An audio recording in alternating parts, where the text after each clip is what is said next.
Hello, my dear student of standard ninth. Welcome back once again. And today in this session, we will going to start a new chapter, that is chapter number 11, Indian Judiciary. Okay, and this is the part 1. So in 3 parts I am going to cover this chapter. So without any delay, let's start. Okay, so here is your first slide. As you can see, name of the chapter is given, Indian Judiciary. So here I am reading for you. We have studied in detail about the two organs of the government, the legislature and the executive. Friends, we already know that there are three organs of the government: legislative, executive, and at last judiciary. So, of course, the third organs, that is the judiciary, we are going to discuss in detail in this chapter particularly. Okay. Now we shall study in detail the third organ of the government, the judiciary, which is independent, statutory and impartial organ of the government. They want to say that कि ये independent है, okay, independent है, plus ये एक statutory organs है, and ये government से बिल्कुल अलग है. नाउ गवर्नमेंट से अलग है हम लोग कैसे कह सकते हैं? Well, the reason is supreme court हो या हाई कोर्ट हो, इनके जजेस का कोई भी ट्रांसफ़र आप ये पॉलिटिशियंस नहीं कर सकते. आपने मूवीज़ में देखा होगा कि, और बहुत बार न्यूज़ में सुना होगा कि जैसे गवर्नमेंट चेंज होती है बहुत सारे ऑफिसर्स का ट्रांसफ़र कर देते हैं. इवन पुलिस वालों को हमेशा पॉलिटिशियन डराते रहते हैं कि आपका मैं ट्रांसफ़र कर दूंगा, जॉब से निकाल दूंगा, ये वो. बट ऐसा आप जुडिशरी में नहीं कर सकते. आप जजेस को चेंज नहीं कर सकते, जजेस की पेमेंट नहीं रोक सकते, and all that. The constitution of India provided for a systematic, organized and uniform judiciary system throughout the India. The Indian judiciary system is in the form of the pyramid hierarchy. So as you can see, here there is an image is given. Let me show you. See, यहाँ पे pyramid hierarchy बनाई हुई है उन्होंने, ठीक है. On top you will find Supreme Court, okay. उसके नीचे आपको मिलेगा हाई कोर्ट, जिसको ये लोग चीफ कोर्ट ऑफ ट्रिब्यूनल्स भी कहते हैं. And then below it you will find district court, taluka court, and at last trial court and special court. So these are the normal hierarchy, जिसमें top में आपका supreme court आता है. Okay. Now we have established a uniform judiciary, and in it at the topmost level is Supreme Court, that we already know, which is the apex court. At the middle level of the there are high courts under the jurisdiction of the district court. At the district level, at the taluka level, there is a local court or special court. I think I already explained this to you. Okay. So आपको ये hierarchy याद रखनी है, and make sure आपको जब भी कोई question पूछा जाए तो आप ये फिगर ड्रॉ करो तो ज़्यादा बेटर रहेगा. You will get easy marks. Apart from this, there are trial courts and tribunals which are established to cater the various objects. इसके अलावा बहुत सारे ट्रायल कोर्ट्स होते हैं जो अलग अलग पर्पस के लिए इसे बनाया जाता है.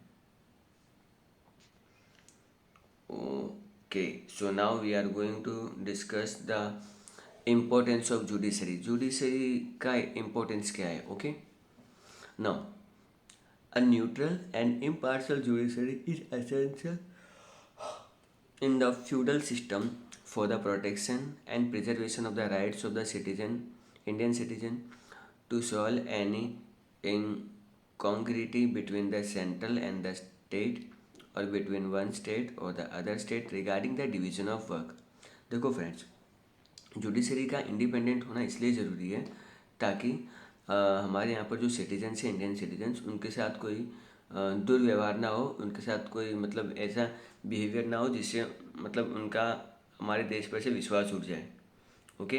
कई बार ऐसी सिचुएशन आती हैं जब स्टेट गवर्नमेंट सेंट्रल गवर्नमेंट के साथ इश्यूज़ होते हैं, वैसा वैसा कभी कभी स्टेट्स के बीच में भी इश्यूज़ होते हैं. तो उनका ना हमारे कॉन्स्टिट्यूशन में सारा डिवीज़न किया हुआ है. तो वो डिवीज़न प्रॉपरली वर्कआउट कर रहा है कि नहीं कर रहा है, गलती किसने की है, all such things are covered under the Indian judiciary. The judiciary is an important organ as to interpret the constitutionality of any provision of any law so that the supremacy of the constitution prevails. ठीक है, हम लोग ये भी make sure करते हैं कि judiciary ये चीज़ का ध्यान रखें कि हमारा जो कॉन्स्टिट्यूशन है उस जो सबसे टॉप पे माना जाता है उसको हम लोग कैसे भी मेंटेन करें, उसकी सुप्रीमेसी पे दाग ना आए और कोई भी जो भी हो रहा है वो उस कानून के दायरे के अंदर ही हो. In order the legislative and the executive do not violate any constitutional limitation, we require in a country a independent, firm, impartial, fearless judiciary, which is the foundation of democracy. अगर किसी भी कंट्री को अच्छे से चलाना है तो उसकी जुडिशरी वैल्यू में स्ट्रांग होनी चाहिए, इंडिपेंडेंट होनी चाहिए और फियरलेस होनी चाहिए. Okay. The objective of the constitution is so to see that the judiciary process there is no flaw, delay and the citizen get quick, cheap and equal justice.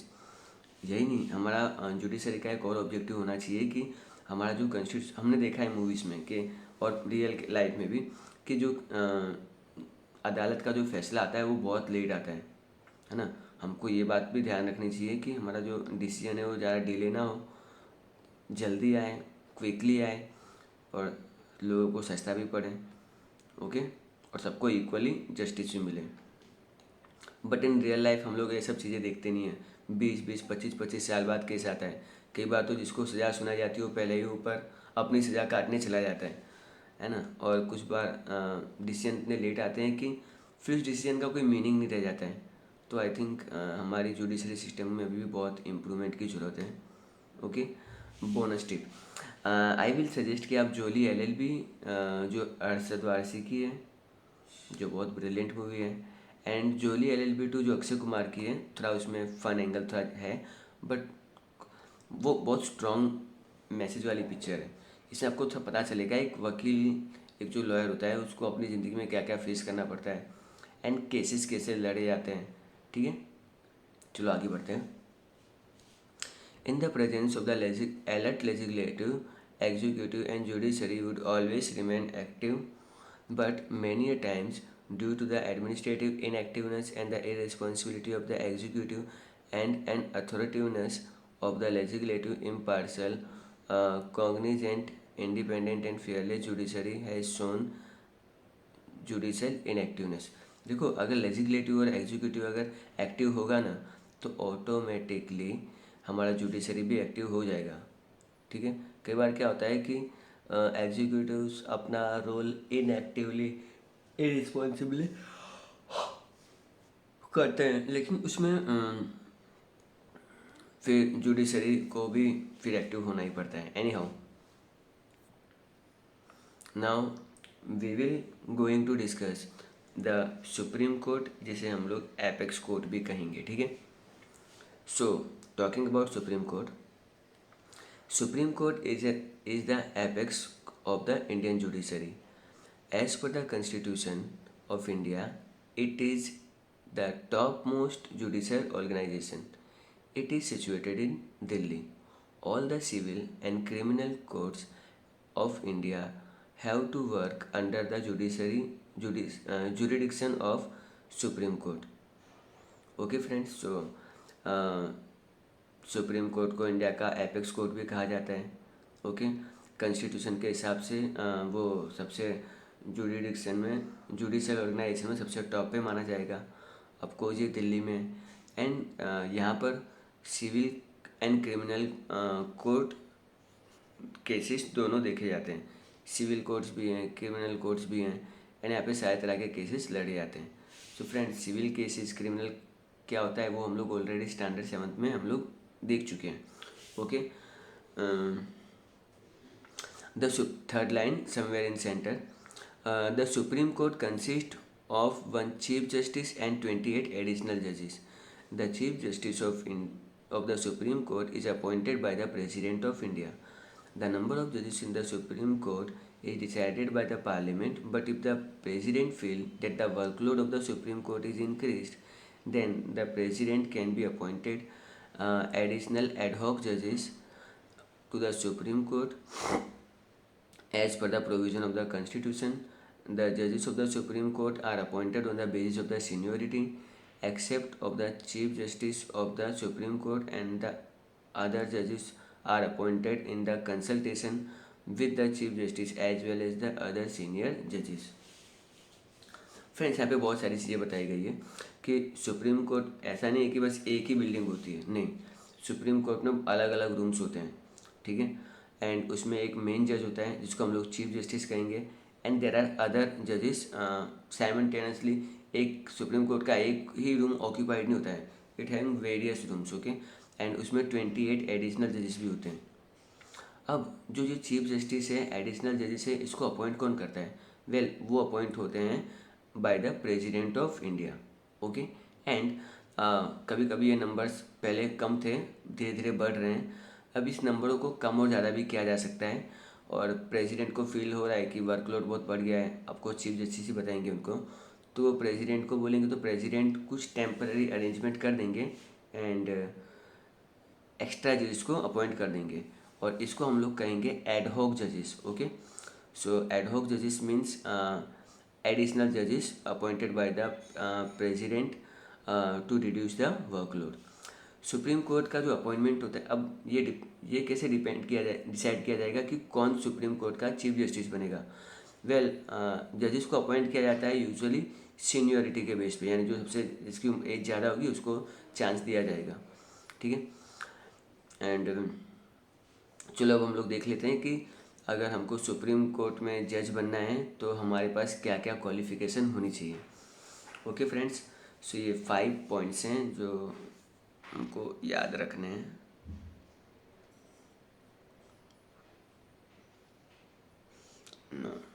चलो, qualification. A person who is appointed as a जज of the supreme court should be, तो अगर आपको supreme court का जज बनना है then you are suppose to fulfil 5 criteria, okay. So पहला क्राइटेरिया बहुत सिंपल है, इंडियन सिटीजन। फ्रेंड्स, आपको ये सारे क्राइटेरिया अच्छे से याद कर लेने हैं, क्योंकि सेम थिंग हाई कोर्ट के जजेस के लिए भी होगी, सेम थिंग डिस्ट्रिक्ट कोर्ट्स के लिए भी होगी, डिस्ट्रिक्ट कोर्ट के जजेस के लिए भी होगी। बट यहाँ पे आपको थोड़ा सा एज में अप एंड डाउन मिल जाएगा, ठीक है। ए सिटीजन ऑफ इंडिया, तो जिस भी इंसान को आप सुप्रीम कोर्ट का जज बनाओगे उसको, आपको पहली कंडीशन तो ये है कि उसको इंडियन का सिटीजन होना पड़ेगा, ठीक है। Should have provide a service of at least 5 years as a जज in any one of the high court of India. देखो, कंडीशन 1 तो मेन कंडीशन है, ठीक है, यानी ये फर्स्ट क्राइटेरिया हो गया। अब कंडीशन 2, कंडीशन 3 और कंडीशन 4, यानी ये यानी 2, 3, 4 इन तीनों में से कोई भी एक अगर क्राइटेरिया फुलफिल होता है तो बन जाएगा आपका सेकंड, ठीक है। और नंबर 5 तो होना ही है, यानी ये तीन मेन बेसिक कंडीशन है, जिसमें 1 और 5 इंडिपेंडेंट है, जबकि 2, 3, 4 में से कोई भी एक कंडीशन सेटिस्फाई होनी चाहिए। तो कंडीशन नंबर 2 क्या कह रही है? Well, a person should be the जज of the any of the high court in India for at least 5 years। कम से कम वो अगर इंडिया में 5 साल के लिए जज रह चुके हैं तो। Number 3, should have experience at least 10 years as an advocate in any of the high court of India, और यानी अगर वो जज नहीं रह चुके हैं तो कोई बात नहीं, हाई कोर्ट में कम से कम उनको 10 साल एज ए जज का, एज ए एडवोकेट का, जिसको हम लोग लॉयर कहते हैं, एक्सपीरियंस होना चाहिए। आइदर यू, नंबर 2 क्या कहता है, आपको 5 साल के लिए एटलीस्ट जज होना चाहिए। 3 नंबर क्या कहता है, आपको एटलीस्ट 10 years के लिए हाई कोर्ट का जज होना चाहिए, ठीक है, एडवोकेट होना चाहिए, सॉरी, नॉट जज। And the 4th condition, should be distinguished judge or a famous jurist as per the opinion of opinion of the president, okay. So president के हिसाब से कम से कम, मतलब वो फेमस ज्यूरिडिक्शन होना चाहिए। से फॉर एग्जांपल मान लेते हैं कि मैंने एलएलबी किया, ठीक है, एलएलबी कर दिया और मैंने फिर बाद में अ, मैंने मतलब एज ए एडवोकेट केसेस नहीं लड़े, बस मैं स्टूडेंटों को कॉलेज में पढ़ा रहा हूँ, लेक्चर्स दे रहा हूँ, एंड मुझे कानून का सारा नॉलेज है, ओके। इवन इतना नॉलेज एक लॉ के स्टूडेंट को भी नहीं जितना नॉलेज मुझे है। तो अगर प्रेसिडेंट चाहे तो मुझे भी डायरेक्टली सुप्रीम कोर्ट का जज बना सकते हैं, क्योंकि अकॉर्डिंग टू हिम मैं एक डिस्टिंग्विश जज हूँ, एक फेमस जूरिस्ट हूँ, फेमस फैकल्टी हूँ, ओके। कल उठ के बोलोगे कि भाई ये इंडिया टीवी पे नहीं रजत शर्मा आते हैं उनको बना दो, तो वो पॉसिबल नहीं है। हाँ पॉसिबल है, बट फिर लोग प्रेसिडेंट को क्वेश्चन करेंगे कि आप कैसे कर सकते हो, तो प्रेसिडेंट भी कहेंगे कि ये मेरे पास राइट है, okay. Number 5, should not be more than 65 years of age. इसका मतलब क्या है कि उनकी एज 65 से ज़्यादा नहीं होनी चाहिए। डेट मीन्स 65 ईयर्स उनके रिटायरमेंट का एज होता है, ओके। यहाँ पे भी इन लोगों ने क्लियर कट बता दिया है, ओके। चलो, now thus the retirement age of is 65 years for the judge of the Supreme Court. Time period. The retirement age is 65 years for the judge of the Supreme Court. However, the change in the age of the retirement can be made by the parliament through framing a law. अगर उनकी retirement age को अगर change करना है तो हमारा parliament ये कर सकता है, बस उसको एक थोड़ा रूल्स एंड रेगुलेशन फॉलो करने होंगे, ठीक है। They cannot carry practice of law in any of the Indian court, but they can provide their service to in communities appointing investigation into uncommon situation.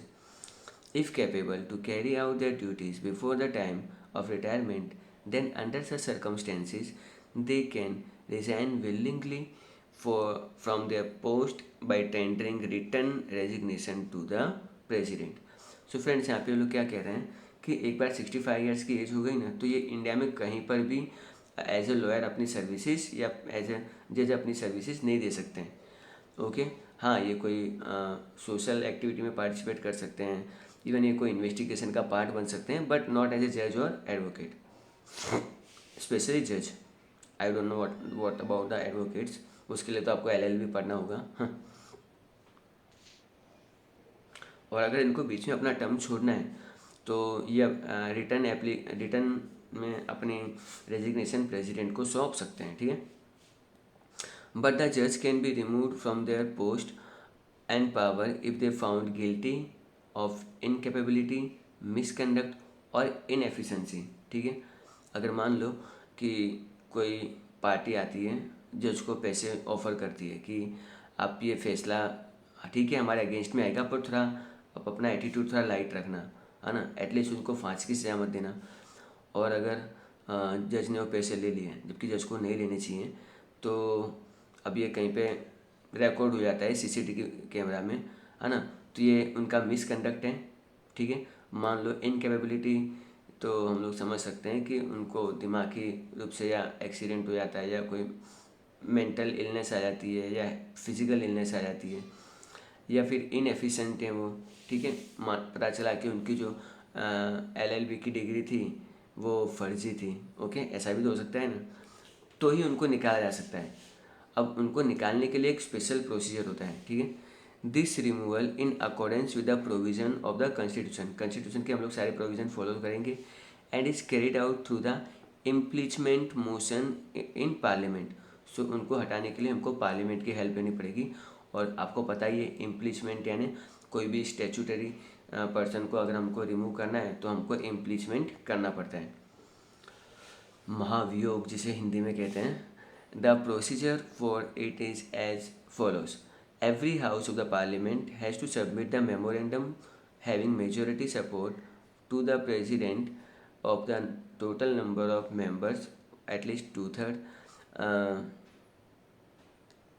numbers of the member present in the respective sessions. So president को हटाने के लिए दोनों houses that means Lok Sabha और राज्यसभा में एक